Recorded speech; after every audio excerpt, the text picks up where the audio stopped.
I guess Duke and Alex, I mean, from your guys' perspective on the kind of on the build and project side, I mean, are you seeing from an expansion perspective people that same problem where they don't have the background, they don't have the broadband experience that maybe it'd be nice to have when they're in this phase?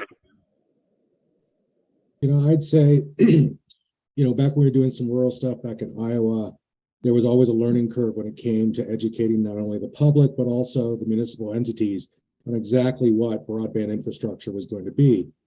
Nowadays, especially like Duke said, because of COVID, the expectation of broadband now is so extreme that there's not so much that I have to explain it to you, more of I have to justify the amount of time frame it's going to take to be able to implement what it is that they're looking for. Everything from the permitting process to materials to, labor shortages and everything else all play into the abilities of how fast providers can put some type of network service together and be able to deploy it in a more efficient way. I think we still have a long way to learn and we have to work out some of these bugs, but we're definitely on the right track. So, and Alex brought up a good point of, the schedule that it takes to implement networks. That's one thing that I've seen quite a bit over, well, it's a little bit rampant in our industry and it probably has been for the last 25 years. The expectation for how long it takes to deploy because of permitting, because of materials, because of resources, it's very unpredictable, a little bit differently than if you're building a building in downtown. If I'm building a skyscraper, there are some things that are very predictable.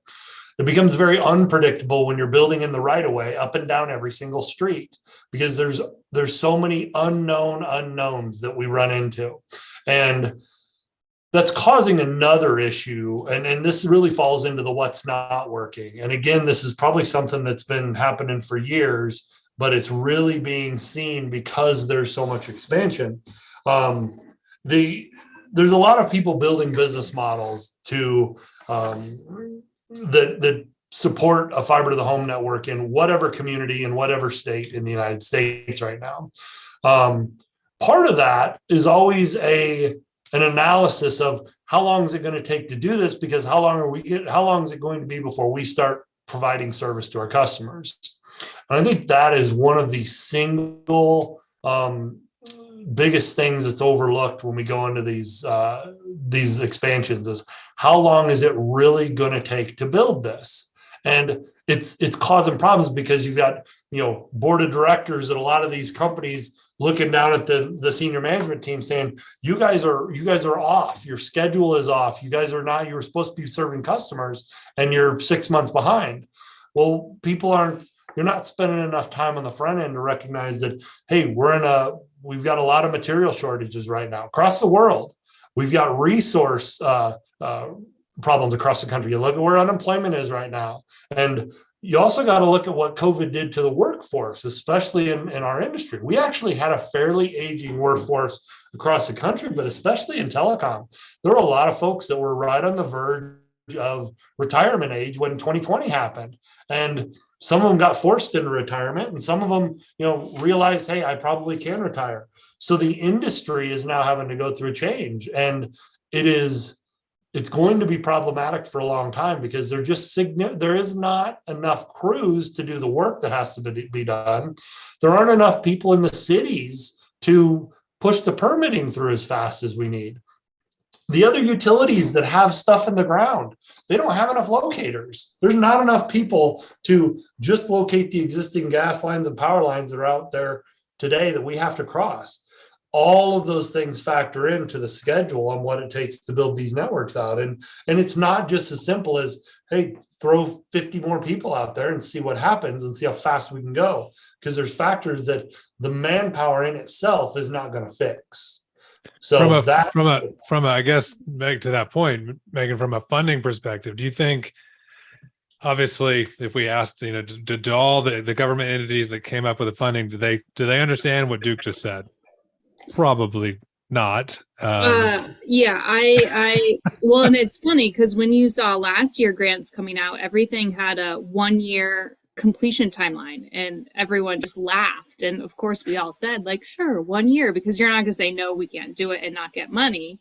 And there's always, once you are awarded, you communicate with them about delays and they understand, but just the expectation that they were like, do it in 1 year. And we all laughed.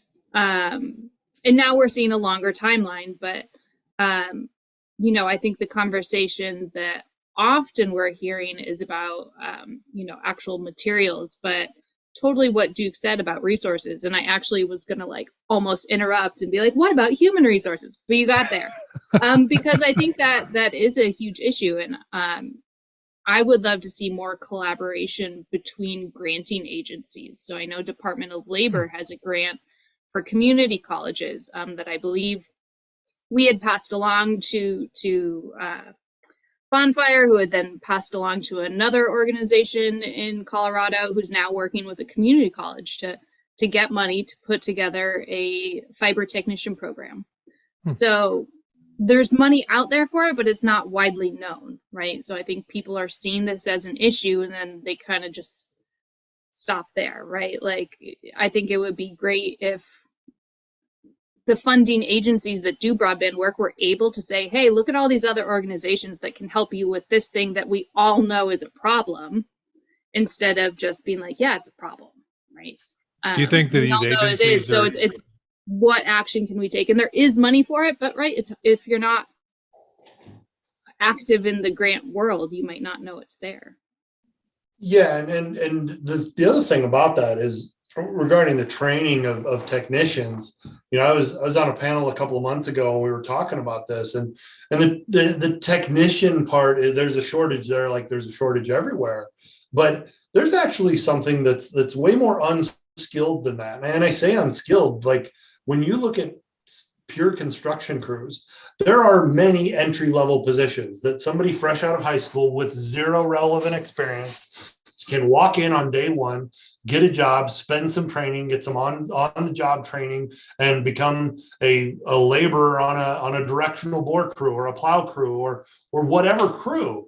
The problem, honestly, is just literally the number of people that are available to fill those types of spots. They're just not there. And construction in general tends to have fairly high turnover anyway. But you start to look at that and you're getting these kids fresh out of school that, hey, you're ready to go to work. We've got a job for you. We can't get those guys the same way we used to, 10 or 15 years ago. I look back and you could go into, we used to recruit out of high schools. You go meet the local high school football coach, figure out which one of his guys aren't going to go to college next year, and you offer them a job. You bring 4 or 5 guys out. You got a crew.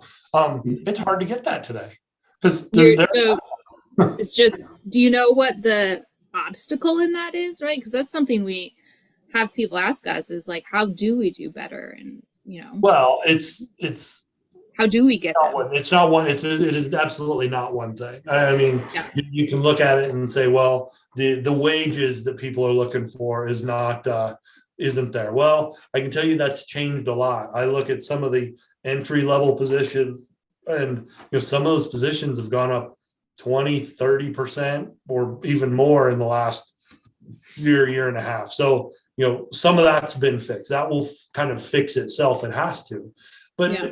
It's there's a certain amount of there's some cultural issues that we have. Is that there's a lot of people that believe, hey, if you don't go to college, you're not going to get a good job, and it's just not true. I mean, I know plenty of people. I've worked for people in the past that they didn't have college education, but they were great. They were great managers and great leaders, and they came into an industry, learned what they needed to learn, and became management. And that can absolutely happen. But until we start to teach kids in high school and in junior high that, hey, you don't have to go to college. You can go into a trade, become a tradesman, and you can be a foreman on a construction crew. And that is a great living to have. And it's, you can provide for your family and have a great time. And, there's a significant number of people that love that. They love working outside every day. It's interesting if you think about broadband expansion and just, zooming back out for a second, like that's a great point that like these people can be part of something bigger. And I think when we think of broadband expansion, we obviously talk a lot about fiber, we talk about all these things, but they're really behind the scenes of, like a lot of things in our lives, right? How did the beer get to the store, right? Like, I mean, it is the same thing with the fiber network, right? There are people, you have to have construction people, you have to have all layers, from the funding to the construction to the design to the project management to all that I think probably the general consumer and even probably maybe the government people that are giving out funding don't quite understand. I would say that I think that, some sort of, and I am not the person to implement this, I'm very bad at social media, but some sort of, public awareness campaign targeting those people in high school. And I will say I do tend to see, and I think probably because of student loans, people saying, why do I need to go to college? Like, I'm just going to put myself, hundreds of thousands of dollars into debt. But I think then there's that missing piece of connecting. I'm not going to go to college because it's too expensive. And right. What are my other options? So kind of like what Duke is saying, like just, there are amazing options in these industries, but, there's just not that awareness. So I think we're heading towards people not looking as keenly towards college. But again, then there's that gap between, okay, well then what? So